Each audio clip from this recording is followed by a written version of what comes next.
Kidlat News Updates.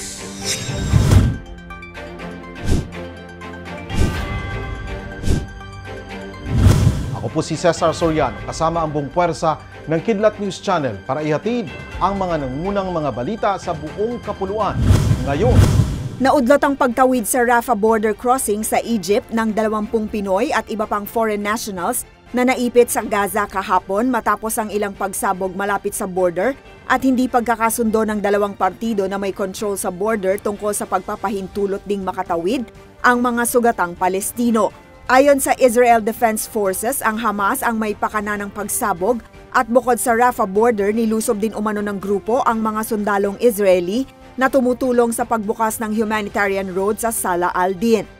Dagdag pa nito, base sa aerial footage, gumamit ang Hamas ng mga mortar at anti-tank missile para mapigilan ang pagbubukas ng naturang ruta.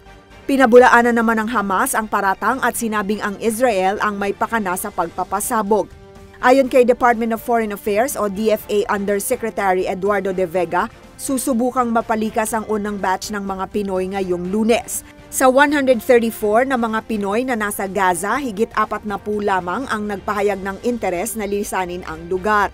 Habang nag-aalangan ang mga nalalabi dahil ayaw nilang iwanan ang kanilang mga Palestinong asawa.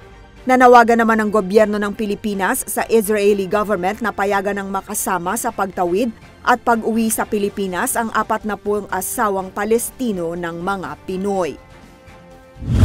Bawas presyo sa mga produktong petrolyo ang buwan namanong sasalubong sa mga motorista ngayong buwan ng Nobyembre. Sa magkakahiwalay na advisory ng oil companies, bababa ng 45 centavos bawat litro ang presyo ng gasolina, gayon din ang diesel na magmumura ng 1 peso and 10 centavos per liter. 1 peso and 5 centavos naman ang bawas sa presyo ng kerosene. Ipatutupad ang rollback simula bukas, November 7. Ayon sa Department of Energy Oil Industry Management Bureau, dahil ito sa karagdagang produksyon ng krudo mula sa Organization of the Petroleum Exporting Countries o OPEC at bunsod din ng pagbagal ng fuel demand growth dahil sa humihinang global economic growth. Noong nakaraang linggo nang nagtapyas din sa presyo ng diesel at kerosene habang nadagdagan ng singgil sa presyo ng gasolina.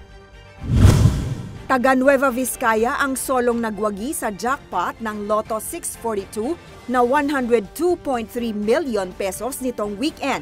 Ayon sa Philippine Charity Sweepstakes Office o PCSO, nabili ang ticket na may winning combination na 07, 34, 11, 26, 05, 06 sa Bayombong, Nueva Vizcaya. 69 namang mananaya ang nagwagi ng tig 24,000 matapos mahulaan ng 5 numero sa winning combination. 49 namang mananaya ang nagwagi ng tig 24,000 pesos matapos mahulaan ng 5 numero sa winning combination.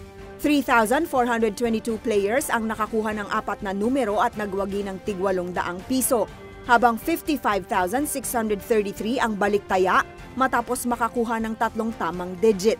Ayon sa PCSO, maaari nang i-claim ang cheque sa PCSO main office sa Mandaluyong City at ipresenta ang winning lotto ticket at 2 identification card. Bawat mananaya ay may 1 taon para kunin ang kanyang premyo. Para sa Kidlat News Updates, ako si Rosalyn Sinchonko, nag-uulat. atin niyo pong natunghayan ang mga headlines sa mga nakalipas na oras. Manatiling nakatuto para sa susunod na updates at breaking news. Ako po si Cesar Soriano, kasama nyo sa bawat pagputo ng balita.